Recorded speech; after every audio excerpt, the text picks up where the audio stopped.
You've tuned into Gil and Nehemiah's Sacred Erotic Podcast, Sacred Sexuality and Ascension. I am super, super excited to be here today. I know I wasn't present last week. So much, as you know, has been going on with the energies and with our own lives and with so many changes that are happening all over the world.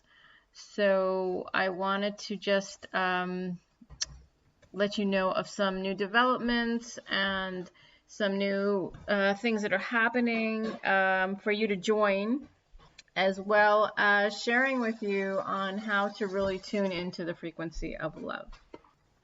So let's get started. I want to just thank everybody who's been following me on YouTube and listening to this podcast, as well as really tuning into, the deep feelings that you have for yourself, your own rage, all of the feelings that you have, and allowing yourself to feel them and to help you to navigate your own life with that.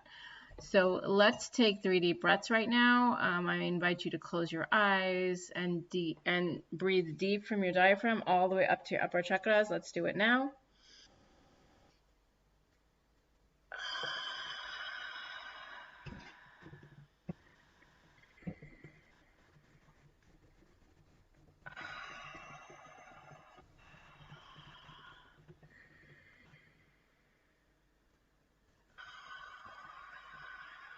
We're calling in our power animals. We're calling in the wolves to really assist us in this transmission, the sacred transmission of really connecting our hearts in love and connecting our own inner balance and union in love.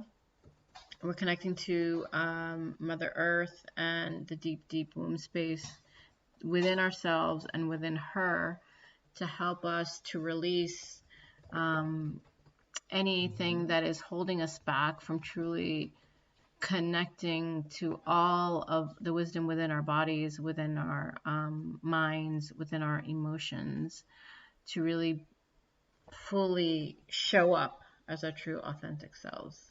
Thank you, thank you, thank you, Aho, and so it is.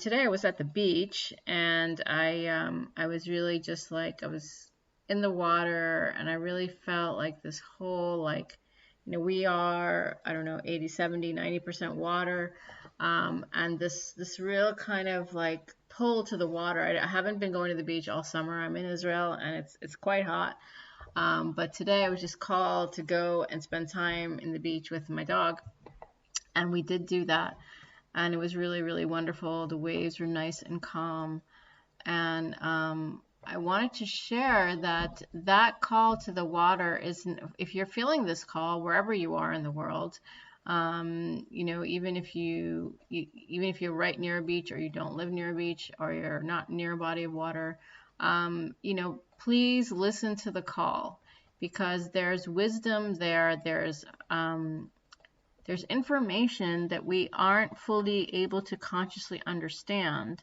but yet we need to follow these impulses and these intuitive hits in order for us to fully reclaim all that we are. To truly be authentic to ourselves, we need to listen to everything that our body is saying to us and our emotions are sharing with us. I wrote this poem actually a while ago, and I published it yesterday. I will leave a link. If you haven't followed me on Medium, please follow me on Medium. I'm going to be publishing a lot more poems, because I have this like poetry download the last 24 hours or so, because I did a poetry reading in my local area. It's a poem called Infinite Love, and I'll put a link to it. I'm not going to read it here, but I put a link to it. And, it was a poem that was written actually a while ago, but it still stirred up a lot of feelings for me. And it's not just about the person that I wrote about, but it's also about the love of myself and the love of others, and really embodying that. It's something that I've tried to do for so long, and I feel like it's now here for me. And it's something that that we can really experience with all beings on the planet, not just with our lovers, our intimate partners, but with every person and every being. It doesn't have to be a person, every being that we can share a moment with, in full presence and in full meditative awe of each other, which is really what happened between me and my intimate partner, and continues to happen with me and other people, because it was ignited and activated by that, by the situations that I put myself in. And I realized that I can actually hold that presence for myself and others in every interaction that I have. So this one is a slightly different poem, but I wanted to share it with you anyway. It's called the Symphony of Love. Stomping my feet, looking defiantly up at the sky, lifting my arms, I scream. A howl emerges from deep in my diaphragm. The dogs and wolves barking with me. We create a cacophony that turns into a symphony of love. Our voices echoing in the air, creating a line, a shield of fire around us. Together, we unite in our courageousness to live freely, opening our grateful hearts to receiving guidance, embodying the creative warriors of the heart. Now, I felt really compelled to share this today because, many times, especially when dogs bark or people are talking at the same time, it seems like chaos, right? It seems like, wait, I can't hear you. I can't listen to what you're saying because there are too many people talking. In actuality, we all want to share, right? And there is definitely an order, but even in the chaos, there's an order. I can't tell you what that is, but I know, and to me, it was like, it is like a symphony, because like all these instruments are playing, but they create music. Of course, because the conductor or whomever is helping, or even just a jam session, right? We know how to play together, and we know how to hone their sound so it sounds even better. And sometimes it doesn't sound good. Sometimes it's like it sounds like it's not working. But in actuality, that also is an expression of love. So not every symphony, or not every, not every voice or voices together sound beautiful, but that also still is beautiful. And I feel like that's a part of my calling, my expression to you today, is that not everything has to be in order for it to be beautiful. The messy is gorgeous. The wild is free. That's a lot of my poetry, and that's a lot of what I'm here to share today, is like, and perfectionism was coming up for me this week as well. So I felt like it's something I wanted to share. It's like, we want to be perfect. We want everything to be aligned. All of our, sentences with periods, and our I's and our T's, everything is all done correctly, but it doesn't work that way. Actually the work that's in progress, the time that you've taken to do something, however long it's taken you or however short it has been, is important time of the process. Like they always say, I remember people telling me all the time, it's the journey, not the goal, right, that we're trying to reach. It's all about the journey. I've taken Eckhart Tolle's classes, and I listen to him a lot.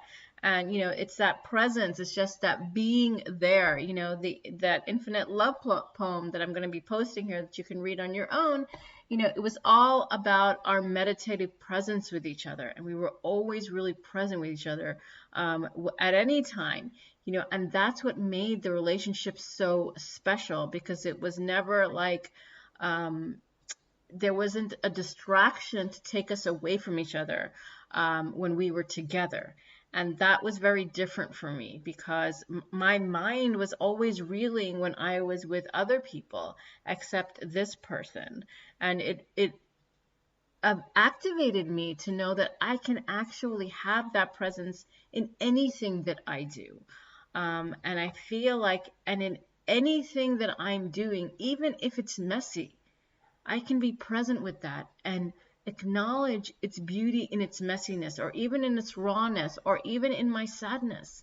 It's something to be acknowledged that you're experiencing this. I know many people are feeling a lot of, maybe discombobulation or changes in their emotion because of the recent Roe versus Wade decision. And so Radhaa Nilia and I are doing a webinar on August 22nd. It's our Writing from the Womb series that we're going to be doing a number of webinars every 2 months. And this webinar on August 22nd is womb rage.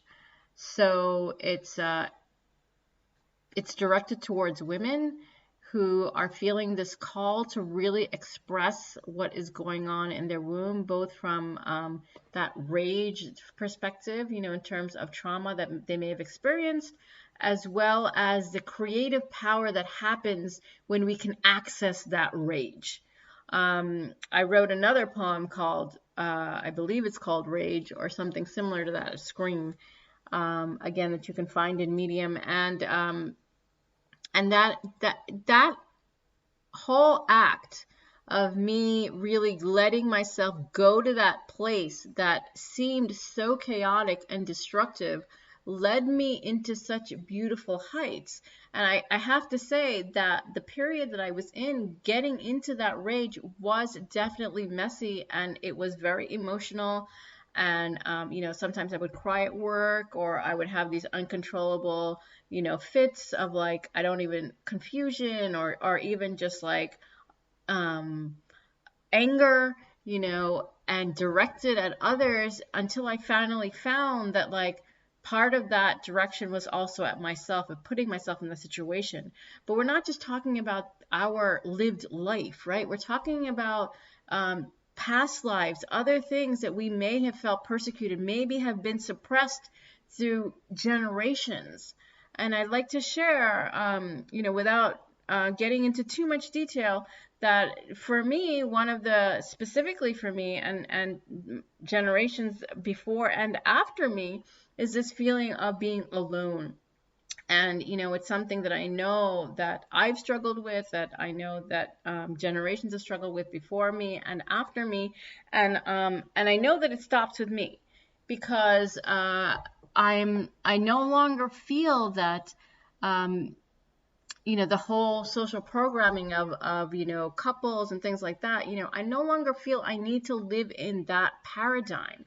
And it's because I went into the depths of why I feel this way, and I really did that inner work to access that rage and access and question whether this is really the path that I need to take, the prescribed path of this is what it needs to be, with gender and blah, blah, blah. I don't have to go into all of that. You must know it.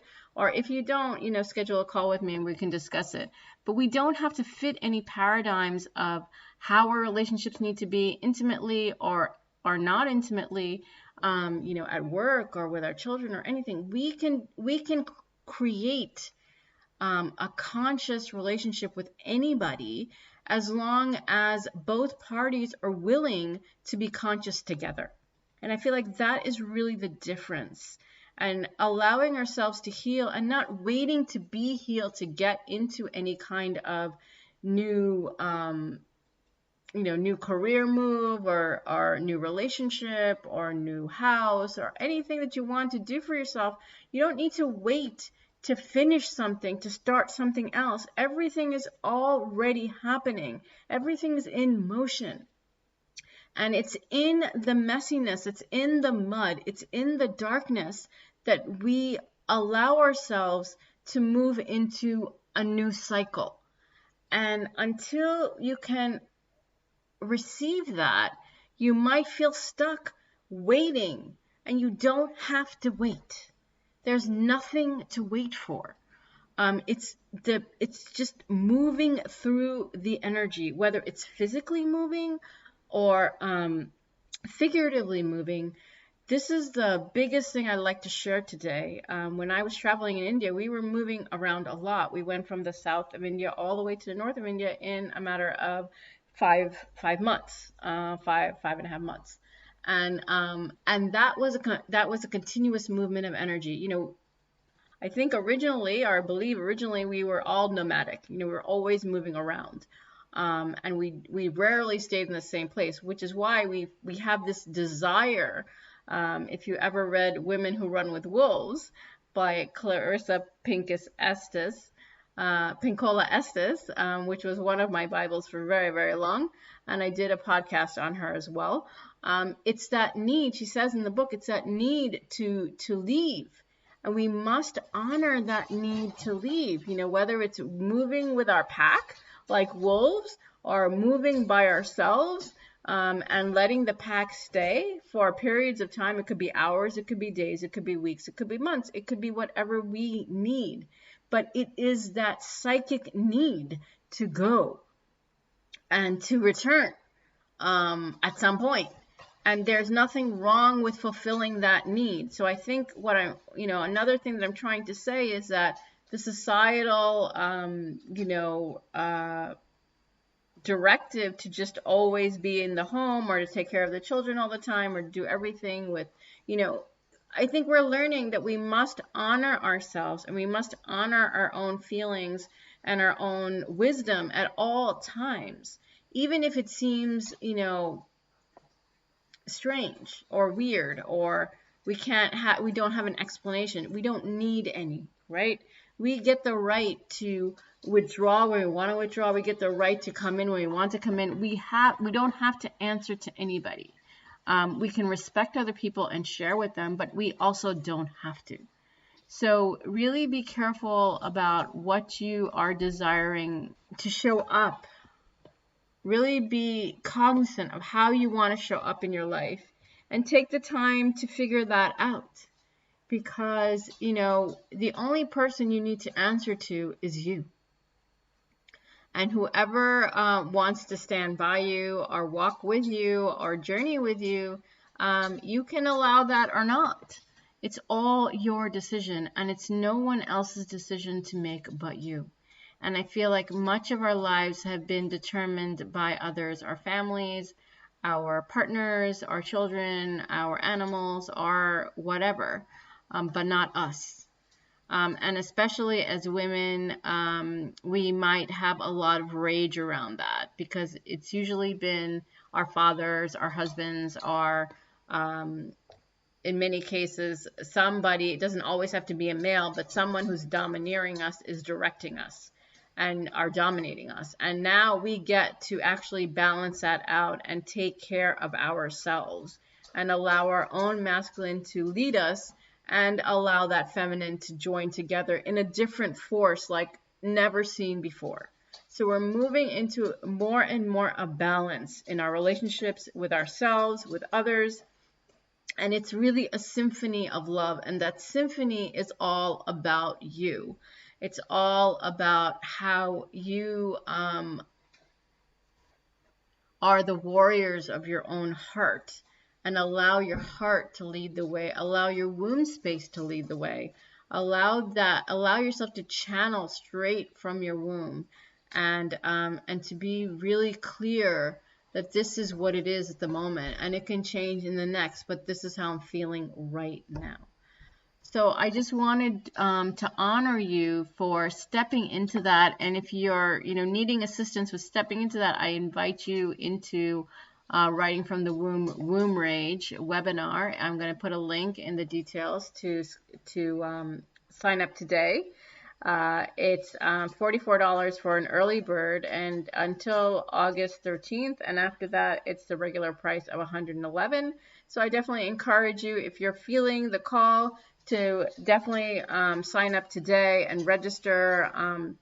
It's going to be a sacred container of transmutation that Radhaa Nilia and I are holding together for all of the people that it's speaking to. And together we're going to transmute that rage into creative power, into the beginning of creative power. And we're going to do a series, as I said initially, that on this topic, because we're feeling the call to share our wisdom with everyone that is resonating with it, and to also share your wisdom with us, because it's a bi-directional force that really opens up into the collective, to heal ourselves, to heal each other, to heal Mother Nature, because it's through our sacred adherence to her healing powers, that we can actually reclaim our own creative power. So I'm inviting you into this space. I'm inviting you to journey with us. I'm inviting you to the workshop. And if you need any assistance, or if you have any questions, please feel free to contact me at gila@gilanahami.com, or comment in YouTube, and I'll be happy to answer. And I'm just really, really excited to step into this, because I feel like even for myself, there's more to uncover. There's more to release. There's more power to be reclaimed. And I feel now we are asked to do this together. It's no longer an individual journey, whether we've done it with coaches and healers before. Now it's a collective group journey. And that's what Radhaa and I are creating in the Womb Rage webinar, as well as in successive webinars. So I'm inviting you to come in now to really get tap into your own wisdom, and tap into that creative power that's so needed, not just for your own individual life, but for the collective, because nobody is like you, and your wisdom is no longer needs to be hidden or only shared with your generation. It's now needs to be shared in a widespread way, in a space that is truly going to witness and honor you, which is what we're creating. So I'm so happy to be here today. I'm so happy to come back onto this podcast. And thank you for those of you who have been listening and have been opening your own eyes through your own wisdom. And I'm inviting you to share it with us. So thank you for listening. Namaste, Shanti, Shalom. And let's just take 3 deep breaths to close this amazing, amazing transmission.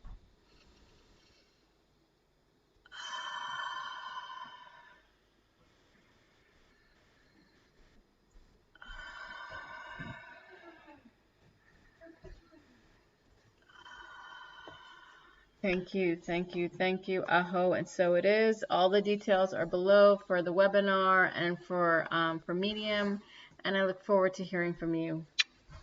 Have a beautiful, beautiful rest of your day, night, wherever you are. Thank you.